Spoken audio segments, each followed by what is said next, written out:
దీంట్లో పచ్చిమిరపకాయలు కానీ ఉల్లిపాయలు కానీ ఏం వేయరండి ఈ రెసిపీలో. ఈ పాయింట్ లో కొంచెం మనం పసుపు వేసుకుందామండి, ఎందుకంటే మిగతా వాటికి పట్టాలి కాబట్టి. కొంచెం పసుపు వేసుకొని ఒకసారి మన దగ్గర కలుపుతున్నాం. ఇప్పుడు మనము కూరకు సరిపడా ఉప్పు వేసేసుకుందామండి. ఒకసారి మొత్తం కలుపుకుందాం మంచిగా.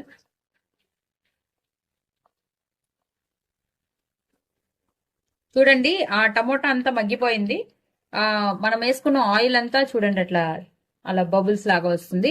మనకి వాటర్ అంతా ఎవాపరేట్ అయిపోయి టమోటా అంతా మగ్గిపోయి ఆయిల్ అలా ఆయిలీగా కనబడ్డప్పుడు ఉప్పు వేసుకోవాలండి. ఫ్యూ సెకండ్స్ అట్లా ఉంచేసేసి కారం వేసుకుందాం. కూరకు సరిపడా కారం వేసేసుకోండి. మళ్ళీ ఒకసారి కలిపి ఫ్యూ సెకండ్స్ మళ్ళీ మగ్గబెట్టుకుందాం.